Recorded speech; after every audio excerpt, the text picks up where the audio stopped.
I've been Flo203, and this was your Harry Potter speedrunning community recap for January 2024. So, a tournament is happening. HP2 glitchless, of course. Nixo's hosting it. Please go to the description down below to sign up for it. I don't know why you would. My niece tied me to a chair and making me do this announcement. Also, click on the little video that you see. It'll take you to another one of our interesting shows. And like and subscribe. Yeah. Okay. Hello, everyone. I'm going to turn the HP music down a bit. Hello. So, yeah, this group thing really doesn't work because it just makes me look all high and mighty in the top, and then you guys down there in the small. We're the plebs. You're the almighty mighty. So fun. But hello, everyone. Welcome to the, I guess, the pre, you could call it the pre-show, I guess, to the first episode of Recap Rewind. This is all new to me, at least, so if anything goes wrong, please do excuse me. We're going to try our best.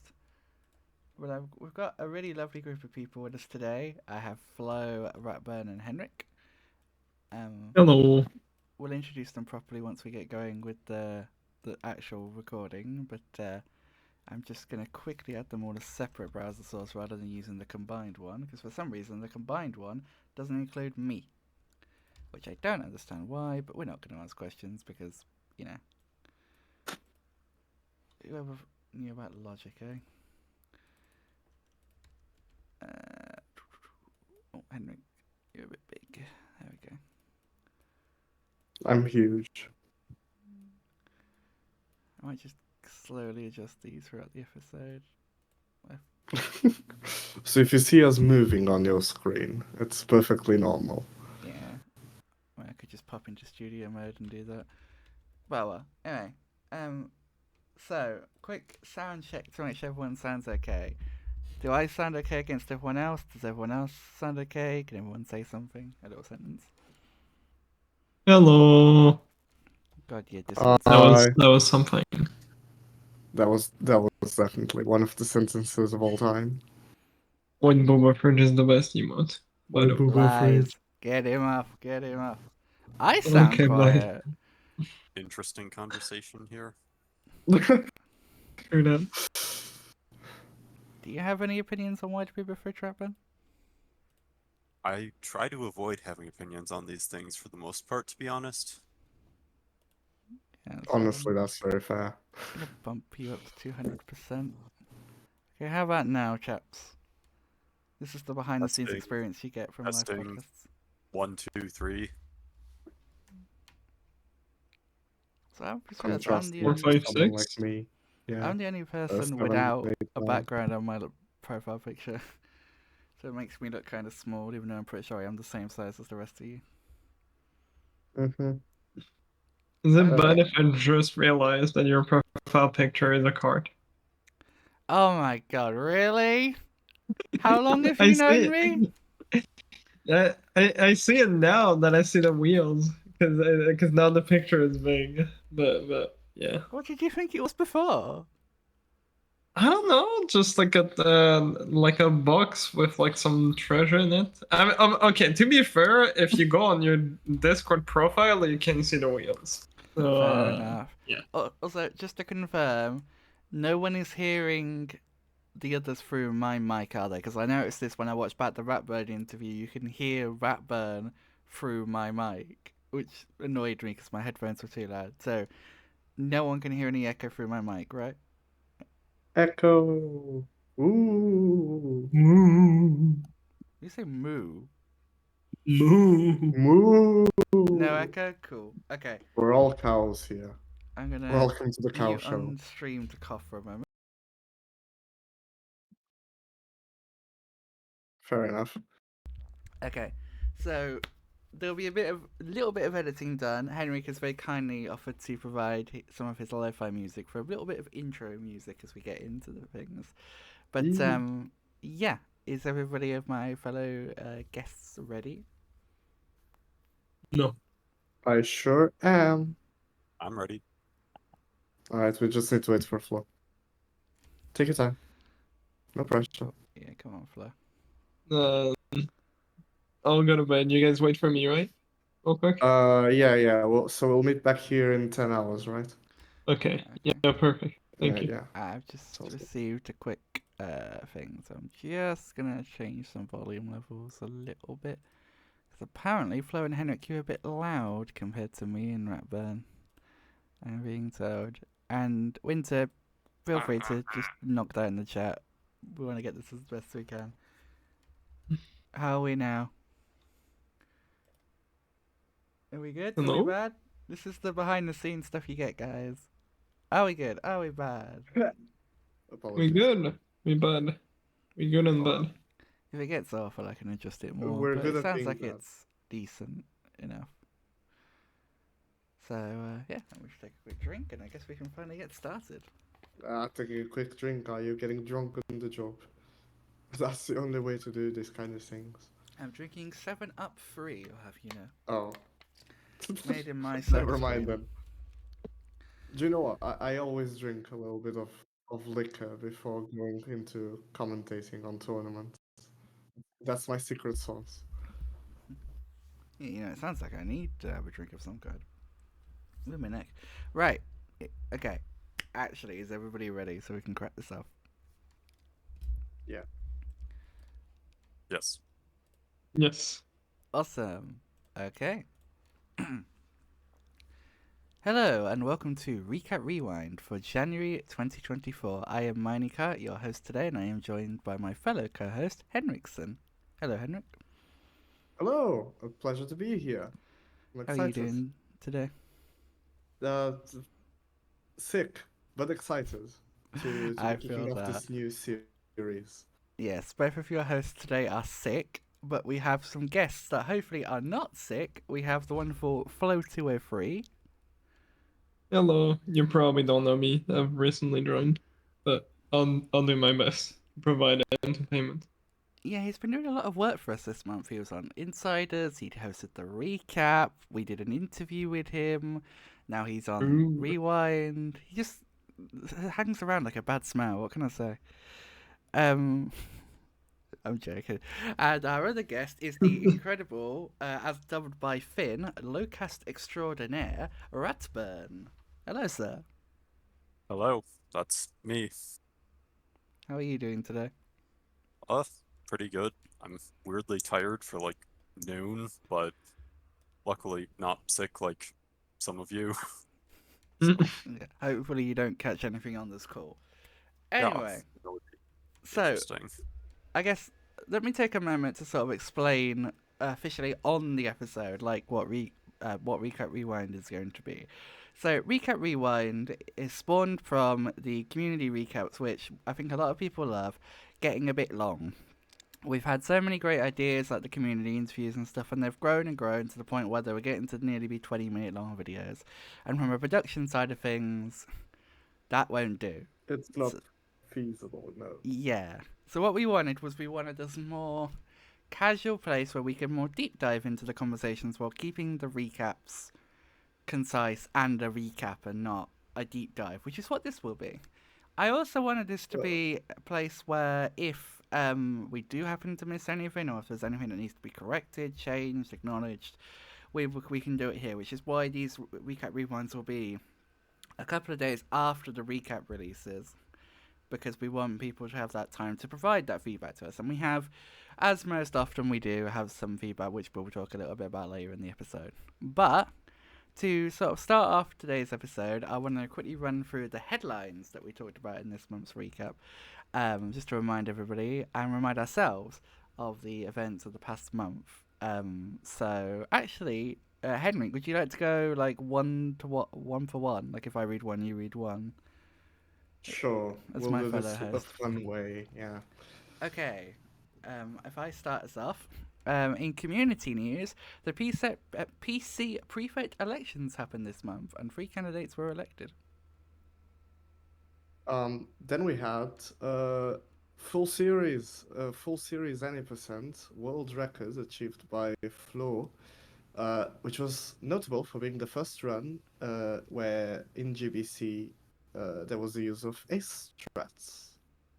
Yep. Speaking of full series, Flo was also doing 100% full series this month, and he got world record despite a crash during 7 Part 1 PC. A computer crash, I will emphasise, not a game crash, because when we were writing the script, our writers were very confused when I said there was a crash during 7 Part 1, and then they realised what I meant when I confirmed PC crash. And speaking of Flo, for the third time, he on Twitch has become the second ever Twitch partner who primarily speedruns Harry Potter games, and the fourth overall who has a run on the HPSR DC leaderboards. So Well, we have two actually right not now. sure, but yes, I'll accept that. Um, it's good that I got to talk about this one. In HP2 PC, the Reader project managed by the wonderful Henriksen released. Don't know who that guy is. Hmm. He must smell. Anyways, also, Icon and Vlad managed to, a little bit back to back, get the HP1 high jump world record. Very impressive. And coming to our guest, which again we'll be deep diving into this later on in the episode, but HP2PC Lowcast has its first 60 cast run, and additionally can now go down to 53 casts. Ooh. Technically Speaking 52 of even, but yeah, we'll talk about that later. Oh. Okay, we're gonna get some exclusive scoops. And still speaking of low cast, but this time in HP1 PC, it has come down to just 80 casts. It's getting lower and lower each time someone tries to find something new, it seems. It is, and I've heard that that's gone even lower this month, but we won't talk about that because that's in February, and we are talking about January. In speaking more of HP2 PC specifically, the jumpless boards got wiped because a trick was found to completely complete the game without jumping and without warping. So no more warping in jumpless. Yep, Spongify has finally been jumpless, I guess. Moving on to a different type of HP game that's not Trifecta for once. In Quidditch World Cup, there was a bug found, I guess, which allows you to transfer your tutorial stats from one save to another. It's quite complicated. It's better explained in the recap itself. Yes, by the lazy bar steward, Nikki, Mm-hmm. as Flo dubbed in the recap itself. But speaking of non-trifecta games, HP1 Xbox, there was a discovery made of being able to talk to NPCs in cutscenes, which is useful in house point ceremonies to trade cards while the cutscene plays out. I think if I remember correctly, you could trade around 15 cards depending on the RNG, but I may be pulling that out of my butt. I don't remember the Yes. exact number. It's incredibly useful and it saves a lot of seconds every time you need to trade cards in Hundo. Moving to another console game, but this time on the PS1, the HP2 Any% has been brought down to a measly 1 hour and 34 minutes by Tego Samigo, Yep, which is incredible, by the way. it's It's very incredibly incredible. low. Tego is doing incredible things in the PS1 games, and I echo Flo's sentiments in the recap. Keep going, Tego. We're all so impressed. That sounded incredibly sarcastic, but I didn't mean it to. And finally, in the news, Hogwarts Legacy saw War Drums complete the first ever any percent hard run on PC. The first person to ever do so. This run is more difficult than Ranrock because to kill Ranrock you simply need level 24, but to complete the game in what we define as any percent, you need level 34. So that's an extra 10 levels of grinding. So that You need sure to is. reach that level in order to get to the house point ceremony at the end of the school year. Um, and that's why it takes a lot longer to complete than just kill Ranrock, which is the most popular category out of the two. Yeah, definitely. Anyway, moving on now, I want to take a moment in these episodes to highlight the production of the main recap and give thanks to everyone that was involved. So this month we have a wonderful host who is joining us today, Flo203. Hello. We have script and thumbnail and additional graphics provided by the wonderful Nikki. CCing provided by the wonderful Winter, which is now there. It wasn't there at launch, but the subtitles are now available if you want to read along while you listen to the recap. Editing and script support by this person called Minecart. I don't know, they sound like a bit of a douche. I'm not gonna lie. Yeah, they also sound like this now. Thanks. And additional gameplay footage was provided from HP1 PS1 by Flo, HP2 PS1 by Jinx, Jinx Rook, not Jinx Rock. GBA gameplay footage was provided by Complex Beaver, aka Liam, aka Liam. So now sorry, that joke's a bit odd now. And Hogwarts Legacy gameplay footage was provided by the wonderful Illish. Flo's German girlfriend, as apparently she's now been dubbed according to the script. But no, Illish is great. You know, it was really funny when she heard the script because she was like, yeah, the way it sounds like my only achievement was becoming Flo's girlfriend. I want to emphasize, Nikki wrote that. I had nothing to do with that. I said you can send it to Flo. I don't know if he'll read it, but you can send it. It was just really funny. Now she's also known for playing Sprout in the redub, but we'll get to there. We'll get there when we get there.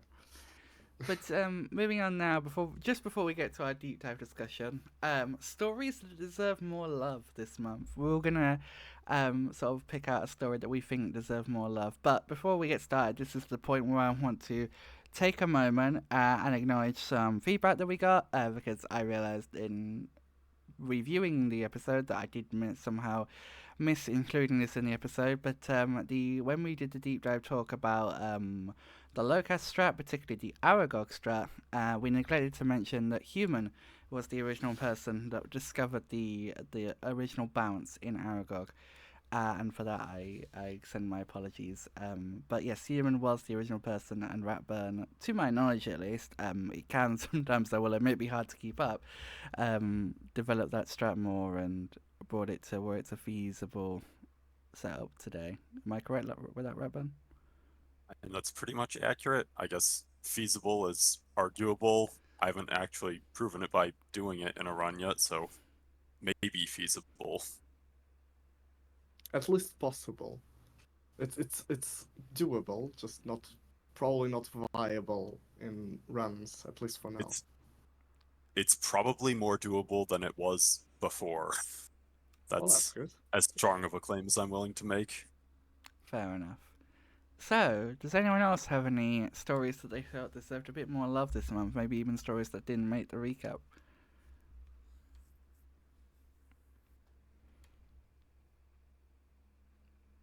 I guess one I would say is probably didn't make it to the recap just because it's ILs, but there were new strats for glitchless Boomslang and Defendo, which saw pretty big improvements there, especially with like the 148 glitchless Defendo from Cake, which pretty ridiculous time, to be honest. Yep. Now you say that, I'm annoyed because it didn't get included. But that's what this is about. It's about when stuff does get missed, highlighting it here. Yes, some incredible finds by Human and Cake in Boomslang and Defender. I watched Paul do a Defender glitchless IR last night because he sent it to me. And the level of what is happening here, like, how do you even figure something like this out, is insane. Like, mad respects to Cake and to Human for finding. I mean, Human, I think we talked about it in it was in my interview at Burn, but Human's always finding these like micro time saves that are so like interesting to look at, like the smallest little tweaks that save time. Yeah, I mean, to be fair, this one in Boomslang wasn't even like that small. I think it's like 14 seconds eventually with all of the improvements he got there, so that was actually a pretty big one. Oh yeah, definitely. The Boomslang stuff is very big, and I hear from Nixo at least that the first part is semi-consistent, but then the second half is a bit painful. But No, You I know, haven't actually tried the boomslang one, but that is about what it looks like to me. fair enough. Does anyone else have any underappreciated stories this month that they want to acknowledge? I think I want to take this time to highlight a little bit of Dark Cake's mod, and I don't remember the name of the mod. Basically, it was messing up with the whole of HP2 Chaos mod? PC. Yeah, that's the one. Um, uh, I think it's fantastic because right at the start of the year, we had two projects that a lot of people in the community played and enjoyed, um, which doesn't come often. And I felt like my project took a little bit the wind out of the sails of that mod that still a lot of people played, and I wanted to give it a special shout out. Agreed, that Chaos mod was a lot of fun, and I know I watched Nixer play it, and Flo, you played it as well, didn't you, on your stream? I did. It It looked was a very lot good, of and fun. I definitely want to check it out myself, because it looked very good. Flo, do you have a story that you think deserved more love this month? Uh, hmm. I think I'm always amazed by the low cast discoveries because it's like stuff that you're probably never gonna see in like a full game run, but it's just like so insane. Probably the last few things that have been found in low cast that I mean also the getting partner was like massive milestone for me. Still really shocked I got it. I can imagine. And as you heard in the recap, our head writer Nikki was very happy, if not a little bit annoyed that it didn't Yes. happen sooner. I will say Nikki's rant, he sent it to me. He did it one take. He improvised it like he had a rough idea of what he wanted to say.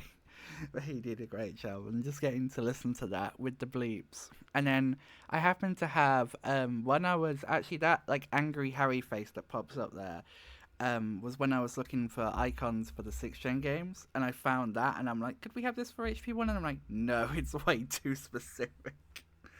But that's why I had it on my computer, and I saw it while I was editing Nikki's rant, and I'm like, hang on a minute, this works well. But you do mention Lowcast, and I think now's a good time to come on to our main conversation, which is HP2PC Lowcast, and the extraordinary things that our special guest today, Ratburn, has been finding in it. So, I didn't really plan out how this big discussion would go, but I guess I'm sat here now like, how do we do this? We point a gun at Raspberry and say, "Speak." Yes, speak, Ratburn. I guess it's a different series, so if you hope you don't mind if I ask you this again, um, can you very quickly explain to people that don't know what Lowcast is and why it's such a challenging run, please? Yep. So Lowcast, basically a run, in this case in HP2 PC, where the goal is to complete the game with as few spellcasts as possible. And we also have an extra rule that you can't use one specific glitch called Quidditch Warping, which is pretty much just an arbitrary rule to make you do more of the game. But besides that, do anything you could do in a normal speed run, except that you want to do it in as few casts as possible. And because that matters more than time, it means pretty much you have to do any strat that is available to you, no matter how awful or how many tries it's going to take. Whatever you do is as much as it's going to be to get as few casts as possible in the run. Yes. Lowcast is, we sort of realised during our interview, it's a unique run as well in the sense that it's it's timed by, or the time is secondary, and the casts are the optimal counter. But also, you can really run it however you want, as long as you don't cast more than 99 times. You can really do whatever you 100, want. isn't it? That is the maximum. 100. I think Human submitted one with 100 once, right? I I thought that, but then I also thought that speedrun.com didn't allow more than two numbers in the hours column. Oh no, you're right. 100 hours, 100 casts. in Yeah, 1 I hour think it was 13 just minutes. the rule decided after humans submitted that we would keep that as the maximum. I don't think there's like a strict technical limitation, or at least if there is, we didn't hit it ever. Let me It's have a just to look. avoid people submitting runs, like normal 90% runs or something like Oh, that. No, no, I guess I am. worthless. I am actually incorrect. The limit for hours is 3 digits, so you could technically have 999 hours. Um, but yeah, I think that's a good ruling based on what you said. So yeah, for a long time, I remember because I remember looking through like world records. I remember Nixo was quite high up in Locust, but lately, a certain US runner called Mr. Ratburn or Mr. Ratburn Tro 44. Did I say that right?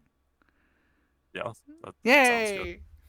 So little inside, not inside joke, but little inside thing. I realized a couple of weeks ago that I've been spelling Ratburn's name wrong this entire time, and I still need to go back through every recap episode and just double check that in the descriptions the name is spelled correctly. Because I was like, oh my god, how have I been spelling your name wrong this entire time? It's like when I realized that Jinx wasn't Jinx Rock. I was like, what? For But how long did you think that, Miley? like a couple I of must months, I thought it was Jinx Rock. It wasn't until I was doing cheat sheets for the Chungus Idiot. tournament Idiot. that I realised. Anyway, um, my question, I guess the next question really is, again, to summarise, to sort of give the listeners an idea of what exactly happened this month in Lowcast. Um, we talked about it in the recap, and I don't want to reiterate too much stuff that was in the recap, but if I'm not much mistaken, the big things were the mushroom cast at the beginning of Goyle, or the mushroom boost mobile percent thing, and the oh come on brain, the stuff that's been found but's not yet in a run in Aragog with the cast skips, with the webs. Yes, those are the two big things in Lowcast in January. Yeah, because I remember. Actually, I guess this is a good thing to ask you. Because I remember there was a discussion that came up around resizing game mid run. I think it was around the time you found that boost. Yes, I Is brought that up because I was considering doing that, and there was never really any solid conclusion, so I just ended up doing the run in phone percent anyways. is it easier for that boost specifically, or just overall, or It's, I mean, technically that's like the optimal way to play the game because it shows you the most with the menu. It doesn't really matter most of the time, but that boost is extremely difficult to do without doing that. So that's why I had it for that run. Then there's a bunch see. of blank space on the screen, so that's why I just put that dumb Lockhart wizard card on there too. Did was the conclusion ever reached, Flo, if resizing the game was allowed during a run?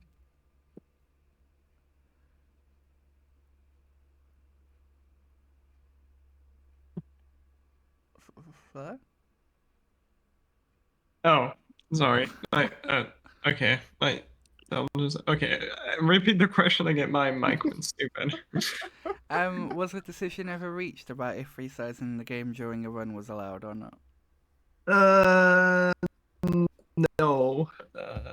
I mean, there's like a lot of like tiny things, like regarding 1 and 2 and 3, for like not just resizing. There's other things that are just like people haven't really done it, mostly because it's not a lot of no, for example, no one wants to resize like their game mid run because it's just kind of stupid.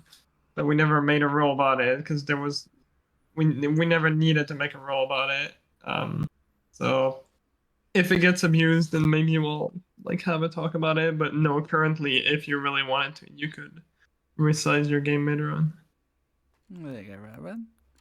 That's a I think that response actually, for you. I think it came up again yesterday actually because like Akan was doing an attempt at one low cast and he ended up resizing during the run. So if he had completed that, it might have gotten to the point where we really need a solid decision immediately. But sadly, that run died. I don't see. Again, I don't, not to turn this into a debate about this, but I don't think it's something that you could do so accidentally that it feels like a weird thing to ban. I mean, I guess if there's an advantage to it, then that's a different conversation. But I mean, there's the also got to advantage be. pretty much comes from having the different size in the first place. The resizing mid run is just, I guess, to make it nicer to other people mostly. Personally, I don't really care a whole lot about what the rule is. I just want to make sure I'm doing stuff within the rules. That's Yeah, fair. no, Fair. I think it's fine for resizing because I mean most of the time when you're resizing the game freezes for like a couple seconds. So other than low cast, I can't see any category where that would be useful. Oh yeah, Yeah. that's So another it's fun probably thing. fine to let My it run slide. also froze the game for like 2 minutes during the low Oh my cast. god. January. That was really fun. That's because I did like the. Oh, that's another thing that was found, I guess, that didn't come up in any other context. There was the different version of potion duping that came up, where you like enter a map with F4. Oh So yeah, yeah.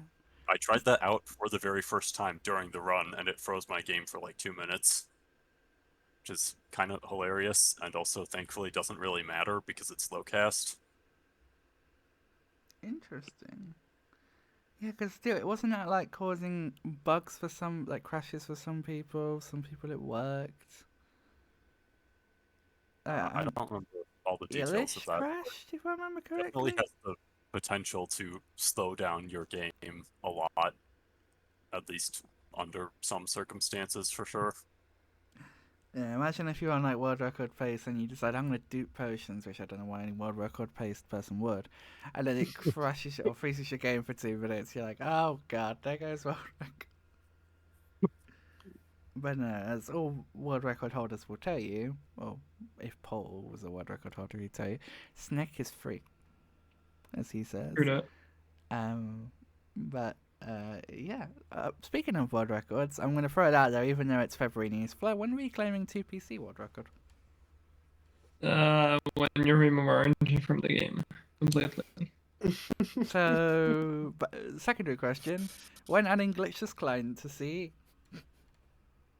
CC, because that's removing when people care RNG. enough about it. Oh, there you go. You heard it here first, chat. You heard it here first. Yeah. So, yes, because yeah, you were finding. I remember you found the mushroom strat at the beginning, but you'd also found something in the big sort of open area, with like a weird sort of momentum boost that you got. Um, if I recall correctly, Redburn. Uh, okay, I think I know what you're referring to. In the area, like before the attic of the barn, it was basically doing the same sort of thing that Human found in Boom Slaying, with like jumping off of a bouncing mushroom. And that was pretty much just simplifying the strat in that area so that we didn't need to bring like a bunch of mushrooms there. We only need to bring one mini-sized mushroom, and then we could just get through that area. So yeah. I think we're confusing the what I was talking about the by the block when you first come past the crab. You would there's I remember a video of you, it wasn't useful I don't think, but there's a video of you just for some reason getting a massive speed boost. I think you called it like super jumps in HP2. Oh yeah, that was just me like messing around with the mini mushrooms, I think. Yeah, that was Yes. also cheated because I made the gnome standable there, so I was just like messing around with what I could do. Dun dun dun! He cheated. Oh, cheating in my videos with debug mode on. It's very Yeah. scandalous. So, Unforgivable. um, Flo, I actually want to ask you here because I don't think you're someone who's ever done lowcast before. Is there any reason why would you ever consider doing lowcast? I mean, I did for HP1, but that was before Akon broke the game even more. HP2, No, like the strats are just way too ridiculous. And when I see like the amount of time it takes sometimes to people to just, I think it's what the strat in Richter. I mean, it probably got better, but the thing where you block the gate with a gnome in the crab room, and just see Nixo spend like hours on this, and I'm like, yeah, no, let's not do that.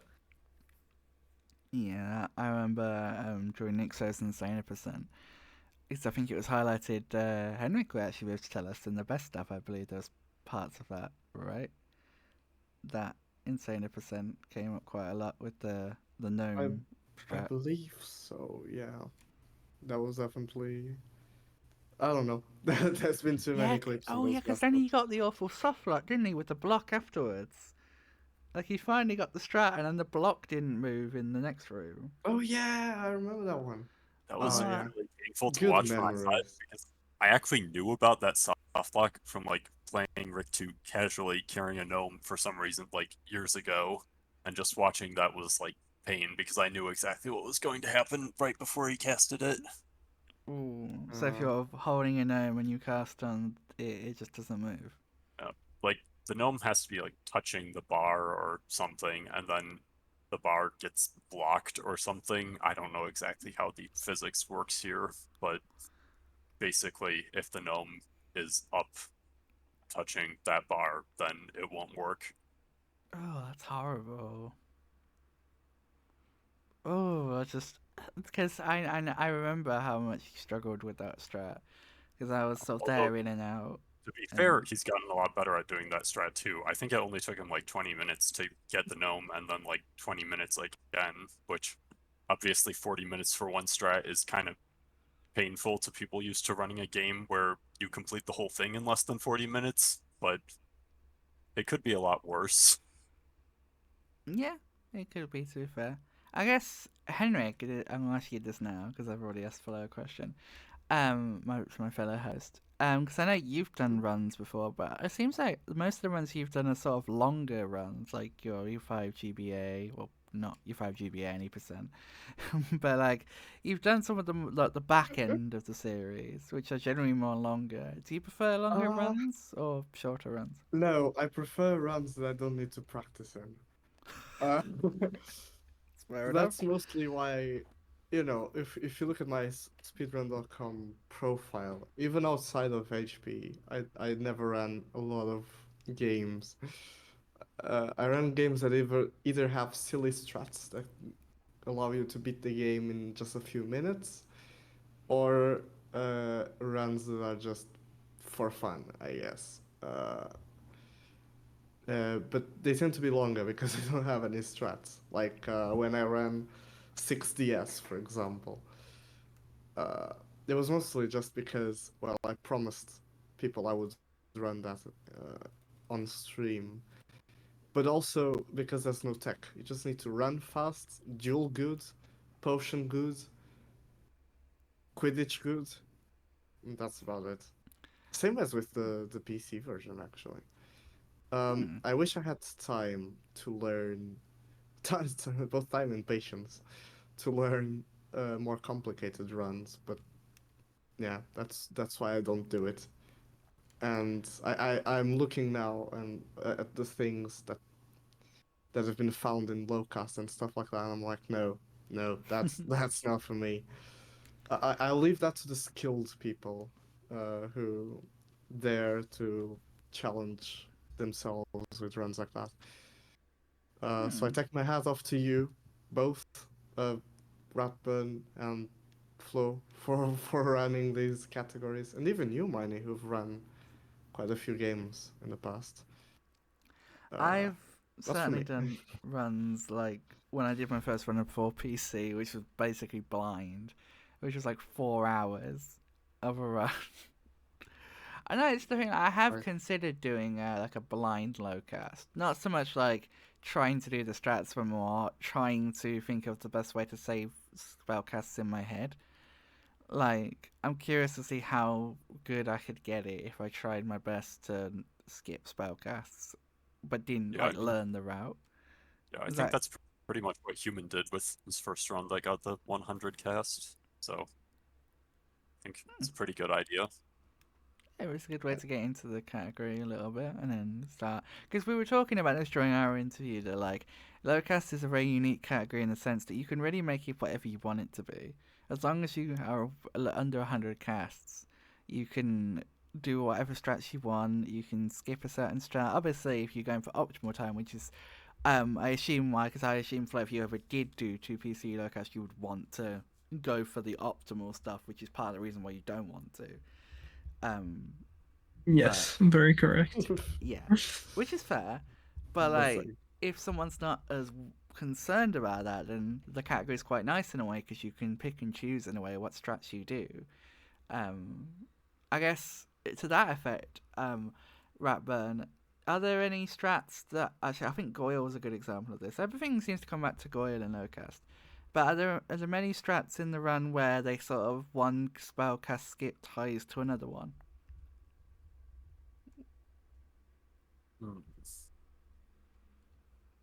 I mean, definitely Goyle with like the current route, obviously, because you get the one cast on the mushroom, and then you need to keep using the mushrooms throughout the level to save casts. So that's definitely tied together there. Trying to think if there are any other levels where that applies. I mean, technically, you can do a similar thing with mushrooms and forest, but it's just the same amount of casts, so it would just be wasting a bunch of your time for no reason. Hmm. Other than that, though,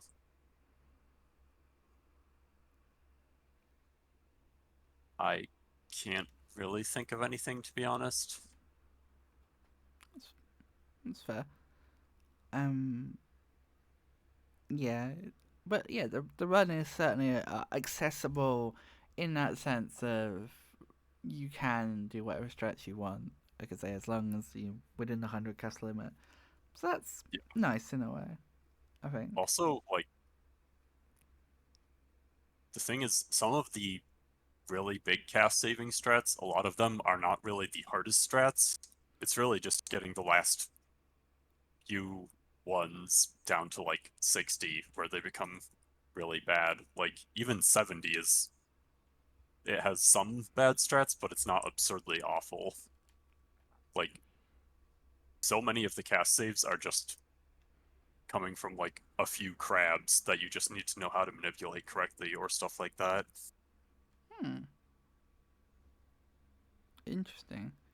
Um, I guess we should move on and talk a little bit about the Aragog strats that Human found. I know that you mentioned during the interview how you reacted when you looked at your phone that morning and you saw the strat the what Human had found. But I guess my question would be, how did you go about turning that into something more? Yeah, that's a good question. I guess sort of one thing I try to do when I'm trying to figure out a way to make a strat work is basically sort of approach it from the opposite direction instead of saying like how can I make this thing happen again? Think first about what things are actually possible to do and then try to turn that into doing the thing rather than trying to think about what happened and trying to replicate it. So I would say it, part of it was actually seeing that same thing you mentioned earlier with like the speed boost from the gnome clipping up onto the mini mushroom is the setup I found is actually doing a relatively similar thing, essentially, where instead you have a spider and it's going on these weird mushroom things that are in the Aragog fight that are totally unrelated to the other mushrooms in the game. But in that case, you pretty much want to do the same thing there, except into a specific part of the wall.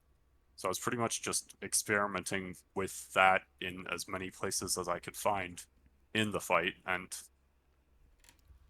I managed to come across one where it actually worked with just like a single spider instead of essentially standing on top of this huge pile of spiders like what Human had originally found, which I messed around a bit with and is really difficult to get anything replicable there.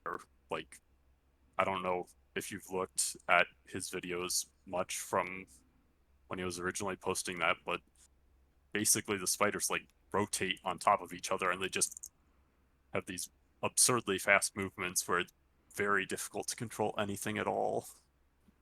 So pretty much just focused on finding a way to get that sort of movement in a more controllable situation. And then eventually ended up finding a way to do it into the wall where it actually got the same big upwards fling that could get you to the top. So a lot of methodical processing in there, I'd say.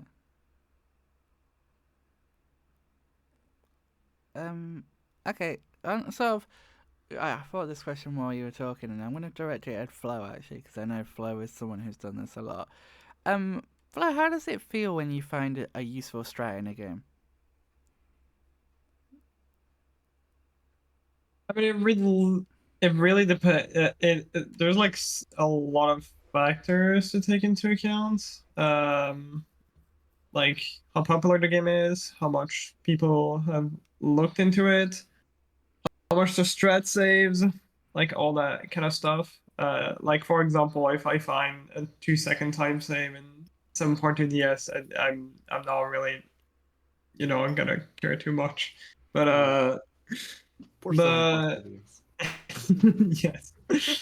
Uh, but I mean, I guess my like finding something in the trifecta game is already like pretty huge. But like the last thing I found, for example, was the thing where you work to a Quidditch match and you just click on the sixth match and then it just kind of like makes the game think that you're playing the sixth match even though you're on like a completely different match.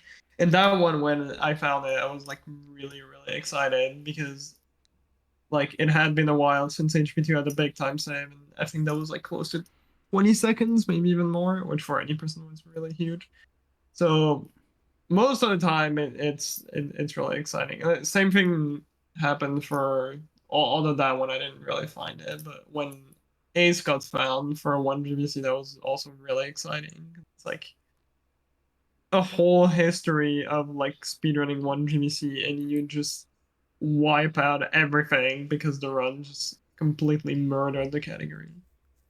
Usually, That's it's really exciting. that's fair. I know that, and I guess this is a question I could propose to Henrik as well, because I think you've run one GBA, right, Henrik? Yeah, 1 GBA and 5 GBA. So because I remember having a conversation with SLS about Ace versus like Wrong Warp, for example, and I remember one of the things he said to me was he wishes that Wrong Warp had been found like Ace was, in the sense that one GBC had been really like hammered into. People had put so much work into it, and the route was really good, and then Ace kind of finished everything off. Whereas, if I think I'm remembering this correctly, but Wrong Warp kind of came around very early on in routing, so a lot of potential stuff, which to be fair now does get used in No Wrong Warp, which Cosmic found, but a lot of stuff sort of ended up getting. Chopped. Yeah, it kind of took a shortcut as opposed to what one GBC did, and I guess the question really I'm trying to ask is, how do you feel about strats like that completely obliterate a game, and is there ever a good time in a run's history for them to come in? Um, that's a good question. I know for 5 GBA specifically, it had like 3 or 4 runs by the time people found the save corrupt. Uh, it's not the wrong warp like in 1 GBA, but it also completely killed off the category. You don't have to play through the main game anymore. Um, but at the same time, I don't know. It definitely breathes new life into the game. I think we need to look more forward than behind. You still have a category with no ace that some people might run out of curiosity. But also, there's going to be a lot more people brought in by an any percent that's only like 20 minutes long comparing to, I don't know how it was in the 1 GBC, like 1 hour or something. Yeah, 1 hour 12. 12. Yeah. Yeah. So I don't know. I think there's never a good time or a bad time to completely, demolish category, so to speak. But I do I do enjoy the fact that 1 GBC specifically had so much love put into it that the no ace category still has a load of strats that you need to accomplish in order to be up there on the leaderboard. Um, and a different set of skills is required to perform ace correctly. I don't know. I think it's going to be exciting to see a lot of new people coming in the next couple of years, just because the category is so fast to run, like like I did for 5 GBA about 2 years ago when I bothered everyone to play it, and there was a point where it had like 4 active runners, which was the most action that the category had ever seen. Wow. So yeah, I don't know. I think it's going to be interesting, but at the same time, yeah, for all those people who found those strats and they're like, oh no, not even in a full series or a pentafactor or a handheld octafactor, any percent, those aren't going to be used. Yes, but they're still there in some way. Um, no, no, we'll see what the future holds. Yeah. I think overall, like, finding a huge skip like what happened in 1 GB, I think overall is like probably like more beneficial for like leaderboard activity because on one hand, yes, you have like you kind of like completely destroy the game and potentially ruin like finding more strats, but at the same time, if you look at the 2 GBA leaderboard, I think there's really not that many run. And it was about the same for 1 GBA. I think 1 GBA might have had like a bit less. I'm not entirely sure. But right after Wrong Worm got found in 1 GBA, then just like got a lot of runs. Like there's 54 runs on the leaderboards right now against how many? 17 run for 2 GBA. And I think they were both about the same amount of runs. So like overall, I think it does like a lot of good when you find a skip that completely breaks the game. Interesting. It's actually interesting you mentioned GBA because I remember the 100% category of that didn't actually get any runs last year, and by runs I mean individual runs submitted to that leaderboard. I know that by people like you floated full series because I had a few people bring that up. Yeah. But in terms of actual runs submitted to that board, 2 GBA 100 didn't have any runs, which surprised me because yeah, it's a handheld game, but I always thought 2 GBA was relatively liked within the handheld community. It's it's really strange how like it's also I think 2 GBA is sold at least over 1 million in terms of copies I believe and so, like yeah. and like people always mention yeah the game was great, the game was my childhood, but it's just yeah, no one really runs it. It's really strange. I don't know why, but it does that for a lot of HP games, and it's just the appeal for speedrunning just doesn't seem to be like as strong. It's kind of the same for well, two Xbox. Like there's obviously a bit more run, but it's kind of the same thing where like I think two Xbox is sort of considered like the best Harry Potter game alongside with two PC casually. And yet like two PC had like over 100 runs, where two Xbox had like 26 runs right now. I see on the board. It's a Do bit you? different because you need a console and Yeah, I was gonna say, do you think that has to do with like accessibility of that run versus a PC run? yeah, no, yeah. I mean, there's definitely that to take into account. That like yeah, it's having to get because that's the thing. That, yeah, the emulator leaderboard, but people will always obviously consider like the real record and the fastest record as on console. So if you wanna compete on the console board, you gotta get a console, and then you gotta get an Xbox, and now you have to mod it for it to be HDD, play on the hard drive. And I mean, it's an investment. Like, I think overall, I probably spend, if we combine everything HP, I probably spend over like 600 euros, just like everything HP related for both handheld and Oh wow. um Only on the console. games? Yeah, Or I beyond mean that now, consoles? yeah, I mean it was back when we weren't playing on the hard drive. Plus, you needed a console from the US, like NTSC. Oh yeah. So that's a lot more money. So that means you have to take into account paying an Xbox, shipping from the US, plus 3 games shipping from the US. Actually, four. That 2PS2 became a thing. And then also buying a converter if you're from EU. Otherwise, you just blow up your Xbox because it's like different voltage. I don't know how it works, but yeah. Yeah, so But I was searching for sales history. Sorry to butt in. Apparently, according to a lot of stats and reports by EA themselves and other chartings, Chamber of Secrets on the GBA sold nearly 2 million copies worldwide. Oh wow. yeah, that's a lot. And then S- it's yeah, it's about 600,000 less than the PS2 version, which is considered, uh, the best-selling one overall.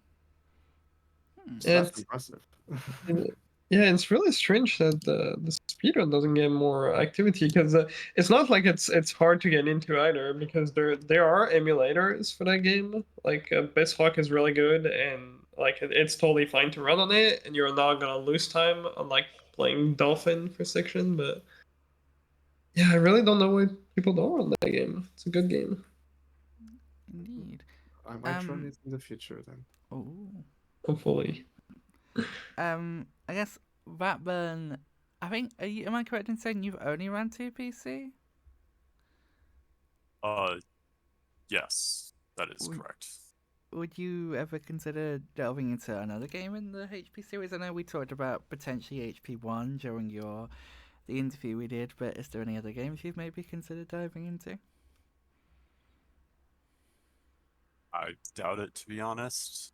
I mean, I've pretty much the only ones I actually played growing up were like 1, 2, 5, and 6 PC, and like I'm not really interested in doing any sort of speed run or similar on 5 and 6, to be honest.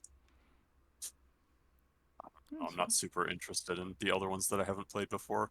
I mean, I wouldn't rule it out entirely, but if there's That's fair. another game that I will play, it'll probably be one PC. Follow-up question. Would you consider running 5 GBA any percent? Maybe if someone paid me. Alright, fair enough. Spend money in your bank account I'll get tomorrow. the money prepared. I mean, what? Great. It gives me great Labour vibes, which we really do need to do, like some sort of retrospective, not even a retrospective, but some sort of thing on, because grey Labour in itself is such a thing that, for the longest time, I didn't really understand it. And to be honest, for the longest time, I was kind of annoyed by Great Labour. I can't lie, because I remember, like, because as So someone much who's fun. but as someone who's very invested in tracking everything to do with Nixo, and like seeing how much hard he was working for some of these like times, and then to see like people just come along and knock him out of top 10, what seemed to be for the heck of it. I think it is. I won't lie, it annoyed me a little bit at first, but then I sort of was like, it's a bit of fun. Nixus doesn't seem to mind it. Like it sort of became a running joke. I remember there was I can't remember what run it was from, but there's the clip that someone edited on Nix's Discord where like someone asked him, "What do you think about Grey Labour?" and someone's edited it so he goes like, "Effing pricks, all of them," or something like that. I remember that clip, but no, I've mellowed a lot to Grey Labour over the years. I think I It's a good deal of friendly competition, and if it helps you push further and further in your skills and stuff, I think it's completely fine. And also, you know, people are in their right to go for good times in Oh, every yeah. run they want. Yeah, I I mean, think you gotta see it the content way, because if Nixo gets top 10 everywhere, then he doesn't have any grind anymore and no more content. But if we keep pushing him out of top 10, then he gets unlimited content. It Yeah, just never ends. we're doing him yeah. a See, favor. you're just doing him a favor. Yeah, I think I just think there was a part of me, especially because a lot of these people I didn't know very well. I've since got to know a lot of the people sort of in the Great Labour Circle, for want of a better expression, better. But I think because I didn't know a lot of these people, I think there was almost like this was my first impression of them. So it was kind of like, oh, you're an annoying person. It's like, no, this person's fine. They just, like you say, it helps Nixo out. Nixo doesn't mind it. He likes the competition. It's weird. It was like secondhand annoyance kind of thing. It was like, I don't know why I'm feeling like this, but that was in the past, like I say, just to put it out there. If any Great Labour members are listening, that was in the past. I enjoy what you do now. But yeah, a question I was going to actually ask Ratburn, but then we kind of went down a bit of a rabbit hole. Obviously we're talking about like human strat here that you've kind of, or human's discovery that you've kind of come along and found a sort of setup for. My question is, how do you feel? How does it feel when you're able to take something someone's found, but they're maybe not too sure about how to take it forward, and then turn it into something because they found what they found? I mean, I would say pretty good. I mean, honestly, that's kind of what I've done for a large amount of Flowcast, like in terms of, say, stuff like the door clips in Bicorn. I was pretty much me figuring out a way to do it relatively consistently out of something that no one really knew how to do better than just sort of stand at the door for hours. So that's pretty much actually been like my main approach, and it is something I like doing a lot, to be honest. I can imagine that. I always remember one of my biggest highs in this community was right when I joined, when I was in a call with Blaze and we were talking about random stuff in 2PS2, and I mentioned it is known that you can house point dude, right? And he's like, no. It's like, how? And I'm like, hang on, I need to double check how to do it. And I found this old YouTube video that I'd seen years ago of how you can, if you save and reload after finishing the Incendia lesson, in HP2 PS2, you can get infinite house points. You basically get re-given the house points every time. And I remember it was right when Beaver was in the middle of doing his first run with this new route that he'd found. And I always remember because it was my first proper introduction to both Beaver and Flow, because I posted the video and basically Blaze got their attention. I always just remember Flo watching the video and sort of narrating what was happening to Beaver. He's like, loading, loading, loading. He gets house points, loading. And then as soon as Flo sees and tells Beaver that this is, it's duping the house points, he was like, tell me how now. And it was just like, I remember this biggest sort of high of like, Beaver was rerouting on the spot to do this stuff and all this extra stuff that I'd been finding out. The key skip the next day, which now has actually been proved to actually be quite a useful time save. And if we ever do get an any percent no end day skip category, then that strat will actually prove very useful. And I think Blaze told me it saves about 13 seconds, which is pretty decent, all things considered. But all that, like the spell menu, like skips, like it's so weird because I put so much into that game and I want to run it, but my PC isn't strong enough to run the emulator well, and I don't have a PS. I have a PS2. I have a copy of the game. Oh, 17. Thank you, SLS. But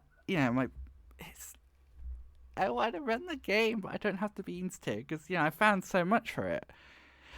But sorry, that went into a bit of a deep dive. But finding strats, which we talked about earlier, is such a buzz for me, particularly that nut. I think key skip in particular, because we're all in a VC. I remember it was like me, Blaze, SLS, and a few others were in a VC, and we were sort of playing around with key skip. Some other people were testing it, and it felt like it was a really magical moment for me, and I really enjoyed it.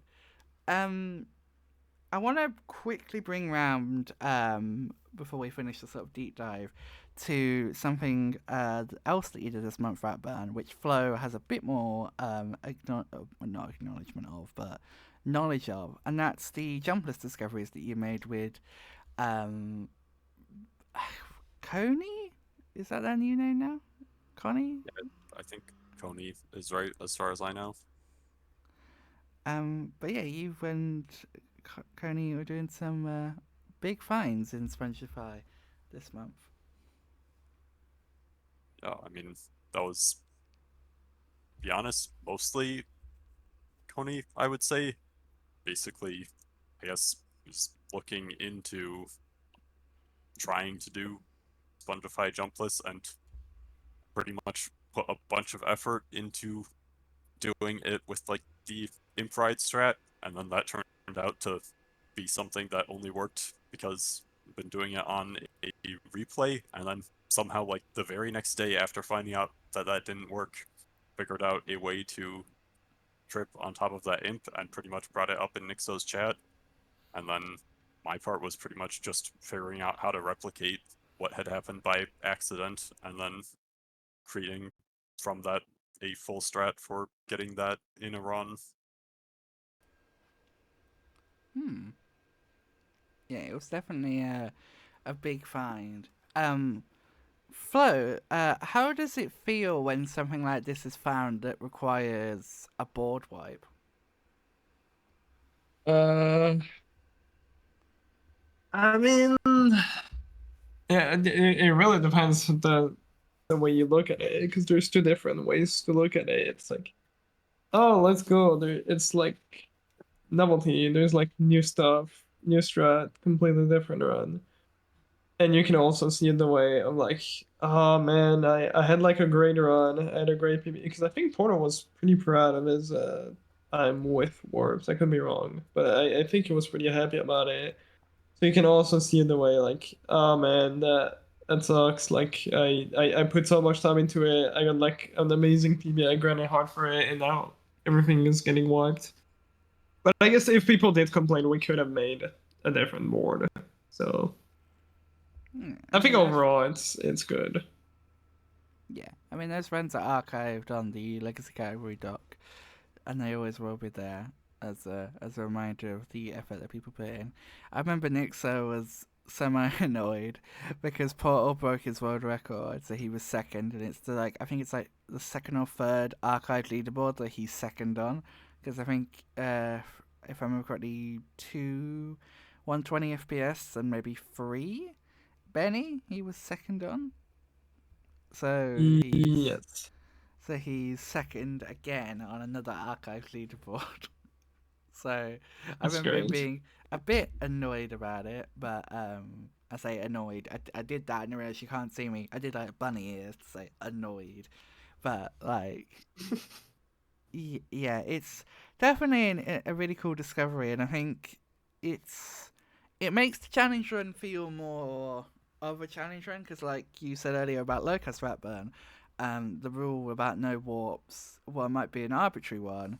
It helps to make sure that you actually play the game, which you now do. Obviously, it wasn't possible before with Jumpless, but now this strat has been found, it is possible, which means as you get to do Slytherin, Scourge, and Goyle all jumpless rather than just warping out, which proves to some interesting strats, as we talked a bit more about in our interview. I guess, hmm, where do I want to go with this conversation? Like, Flo, did you run jumpless with warps? No, actually no. It was my when I put it was a sub goal in Jump Place, and when I put up that sub goal, it was with warps, which I would have been a lot happier about because that would have made my job a lot easier. Um, but yeah, then it was found that you can skip or you can do Spongefy, and then yeah, then I had to no warp, which probably made my grind a little bit longer. But That was actually one of my like concerns What I was worried about when I found the strat was like, oh no, the board's going to get wiped. It's going to be way too easy for Flow. But thankfully, Portal made it hard, so didn't have that problem come up. Yeah, no, Portal got a run like almost instantly, and I just, yeah, that was a cool like 9.5 hour jump play stream that I did. It was really fun. I remember because Ratburn, I think you did a few runs, didn't you? And you had submitted them. And I remember because Paul kept DMing me. He's like, "This happened, this happened, this happened," and I've just verified it. I'm like, "Yeah, I've seen it, Paul. I've added it to the doc because I think you just wanted to make sure that you got the credit you deserve for these world records, which is fair. It doesn't go without saying that you put a lot of effort into these games, and it's very respectable. And I think I like to think all of the community when I say that we commend you for the amount of effort and grinding you put into some of these skips and finding some incredible stuff that, like Flo said earlier, you'd never expect to see. And yeah, we commend you for that. Thank you. Clap, clap, clap. I also clapped, but it didn't catch on my microphone, and Yes. I'm sad.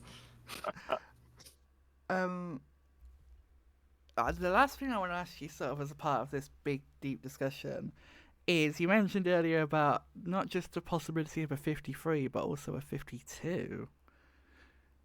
Would you care to Yeah. explain a little bit more? That's the strat I don't want to think about all the time, but like castless Spongify is technically possible.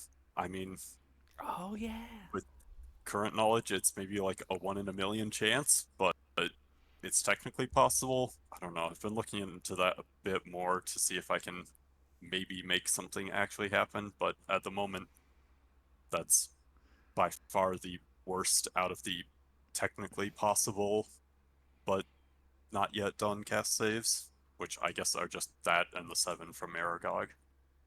Is that the one where you were on the table with the net and you gnome potion jump thing?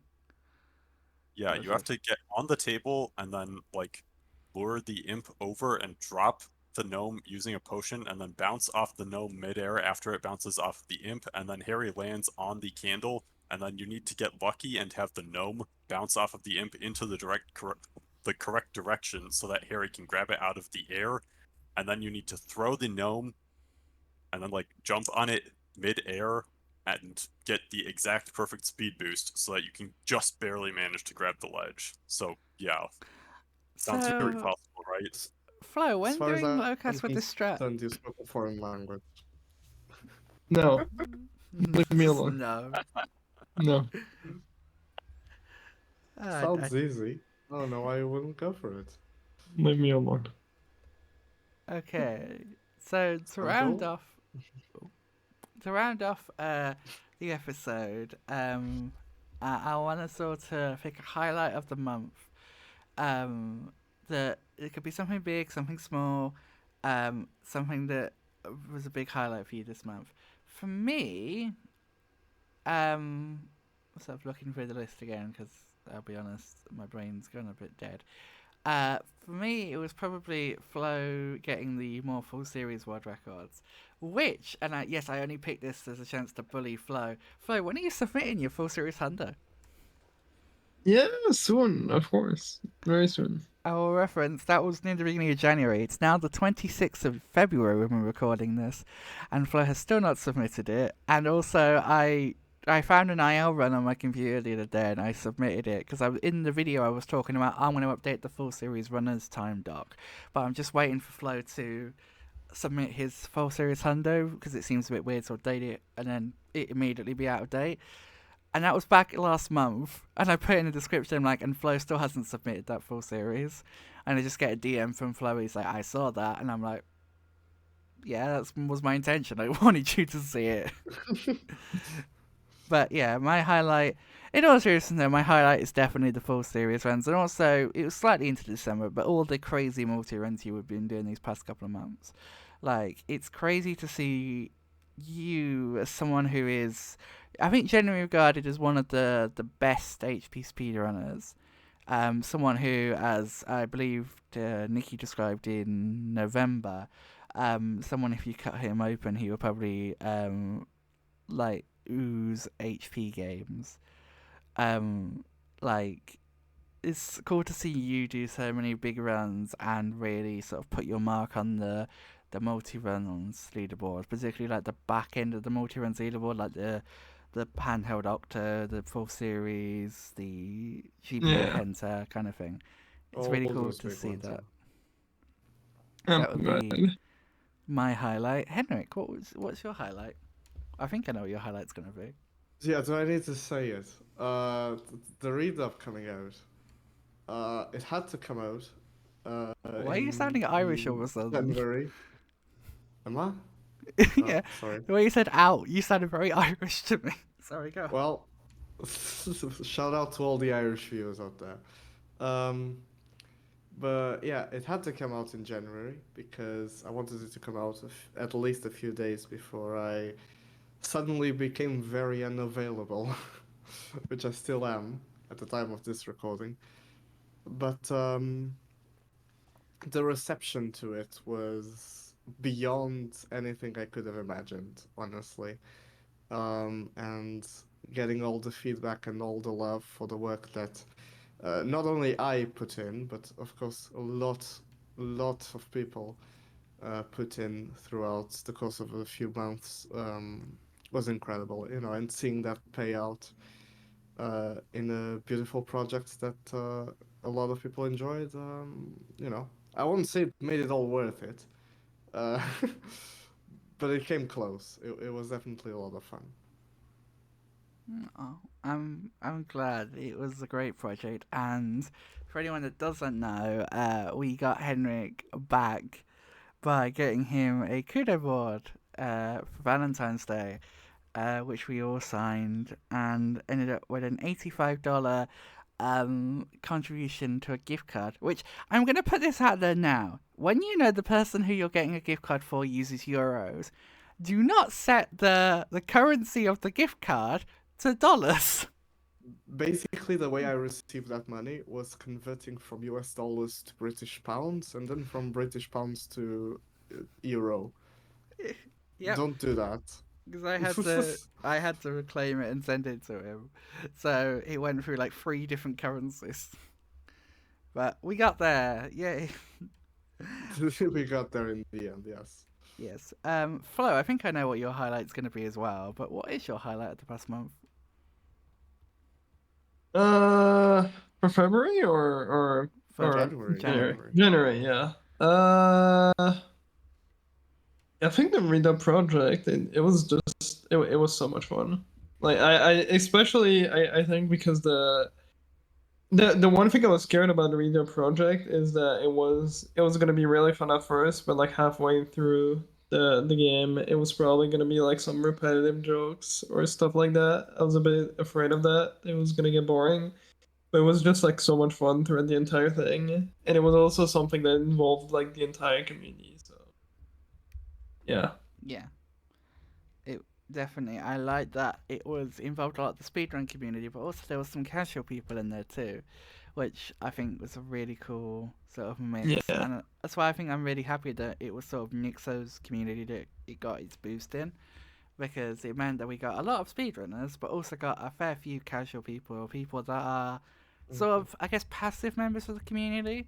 Like, I guess you could say Winter, I would sort of define her as a passive member of the community. Like, she's around and she's very active, obviously, as a mod, but she's not someone who's ever ran the games for her reasons, which I won't go into here, but, you know, she, you know, I don't know, is that, would that be, you agree with me there, Henrik, to sort of define Winter as such? Yes, definitely. Overall, we had 39 different people involved in the project voicing. So yeah, coordinating that amount of people wasn't particularly easy, but you know, it added to the sense of this great big project. So I'm glad it was your highlight of the month, Flo, because I Yep. definitely wasn't expecting it. I thought he was going to say game partner, to be honest. I'm surprised Screw he you, didn't. Twitch. I'm more important. But yeah, again, I will mention this as I've talked about a lot today. There's the interview with Ratburn, which me and Ratburn did, and also me and Henrik did an interview about the redub, which we Ratman recorded. hasn't said his highlight. I know. of the I'm month. just Oh. mentioning that Oh, if okay, you want to okay, hear okay. more I thought you were about the. skipping him for I'm a not second. cutting Ratburn off. He's our esteemed guest. But there's also an interview with me and Henrik where we talk a bit more about the redub, which was recorded a few days before the redub released. So Henrik was keeping his cards very close to his chest, but he did let some stuff out, which was very interesting. But finally, but last but certainly not least, Mr. Ratburn, what is your highlight of the month? Yeah, I guess I would say, as someone who enjoys 2PC a whole lot, the most exciting part for me was the whole alliance to retake the world records between Flow and Human, which obviously worked out more for Flow in January, but us in the future here know that Human also just got any percent a day and a half ago, so I think that whole saga has been very exciting. Definitely, it's been one that's been interesting to follow and it's interesting to track. I'll tell you, because on Friday night I moved over all of the 2PS2 runs to the new board because we've split the board. So my notifications were ruined because I made the mistake of following the game before I moved all the runs. So it Oh, meant that no. I had 40 plus notifications of a Oh, run dear. is a run has been verified, a run died, all of this. I'm like, what? Like I don't need all these notifications for stuff that's technically already happened. It was quite something. But yeah, would anybody does anybody have any final words they'd like to say before we round off today's episode? Especially you two, our esteemed guests, because me and Miner will return for next month. Chunga's bedroom. Sorry. Nah, I'm Agreed. kidding. That was a joke. Same. Also joke. Yes. Little joke. I love you, Porno. Ratbird? Hey, great labor people do low cast. Can't be that hard, right? Fair enough. Uh, Speaking of Great Labour, actually, it gives me a good reminder to remind people that Nixer's HP2 PC Glitches tournament is taking place in March and April. You can still sign up if you want to. You've got until the end of February, so the 29th, at which point the everything will be closed up and the official planning will begin. Hopefully by next month, when the recap comes out, we should have a date for the event. Nixer has told me that he's going to try and work it out this weekend, so by the time the recap comes out for February, we should have dates to give you if you're just interested in watching it. It's going to be very interesting. There is going to be a Glitchless A tournament, which is going to be a double elimination, and a Glitchless B tournament, which is going to be a single elimination. And all being well, myself will be there as doing commentary. Henrik, I think you're doing commentary as well, right? exactly right. Flo, you're not running, are you?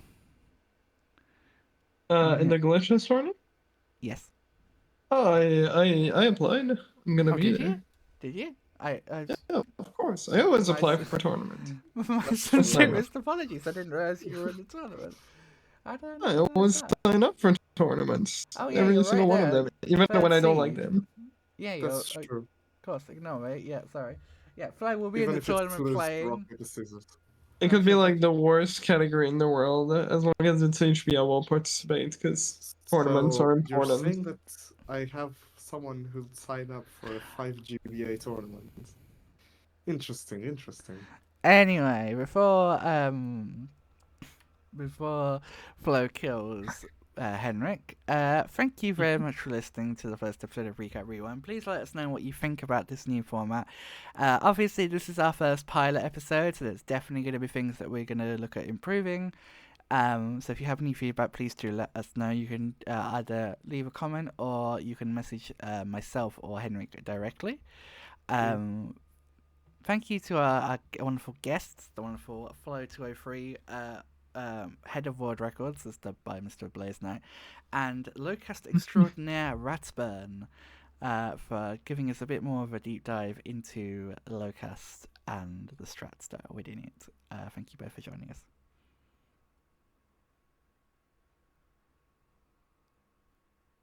I was about when you say something. Yeah. Thank you. Thank you for watching, everyone, and we'll see you all next month. Me and Henrik will be back with some more guests and some more interesting stories. And hopefully Goodbye. less sick. Goodbye. Goodbye. Bye. Bye-bye.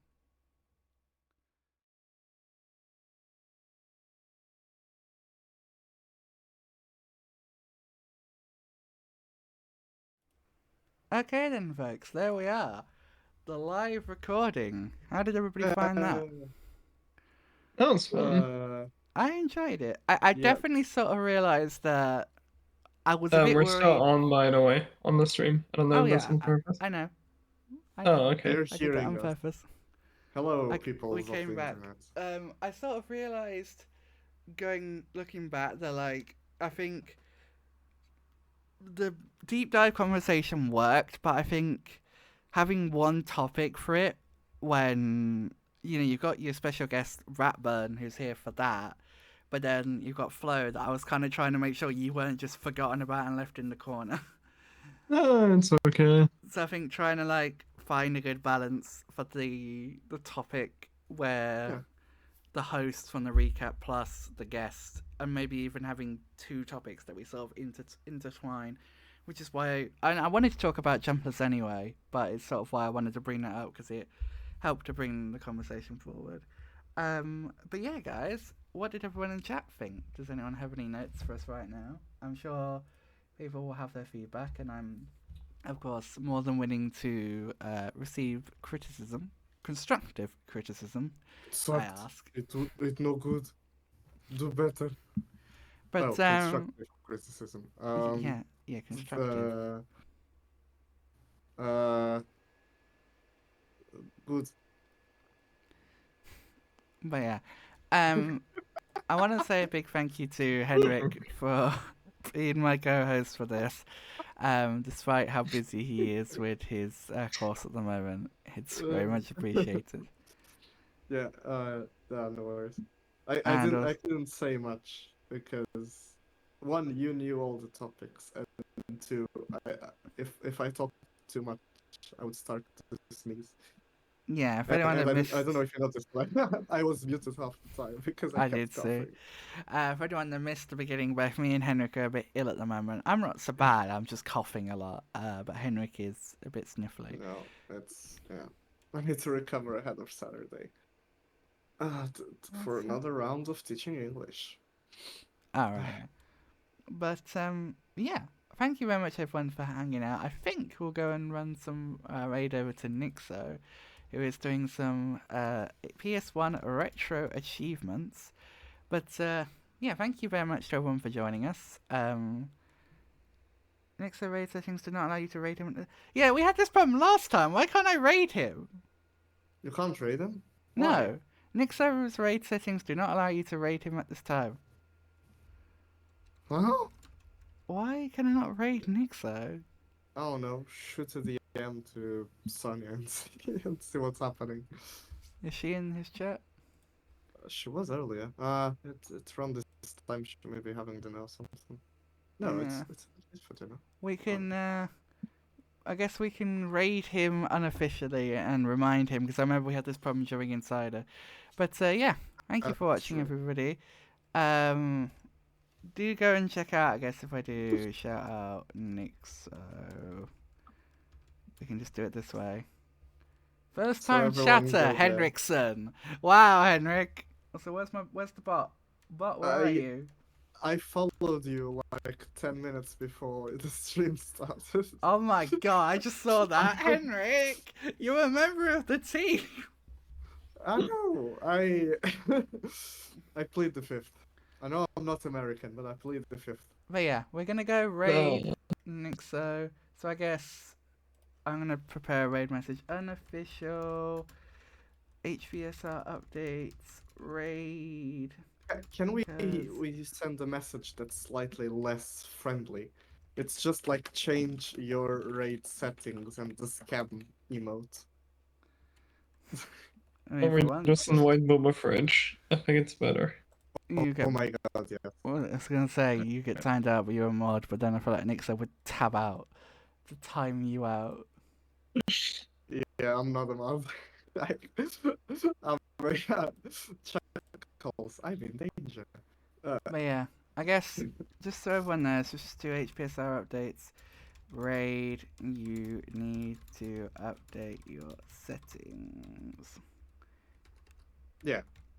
Like that. And if you have any bean emojis up, oh, I just got rid of it. For God's sake. HPSR updates. I think he has Raid. Pepe beans You need in to 7TV. update your settings. So at least everyone has that one. Yes. Throw in a Pepe beans. Or if you have any Nixo beans emotes, feel free to throw them in as well. There's the raid message that we'll send when I say so, and we will head over there. But thank you for watching, everybody. Do go and show Nixo some love. He's doing some retro achievements. But yeah, also I got looking at myself. But yeah, thank you for watching, and we'll see you all soon. Goodbye. Oh, yeah.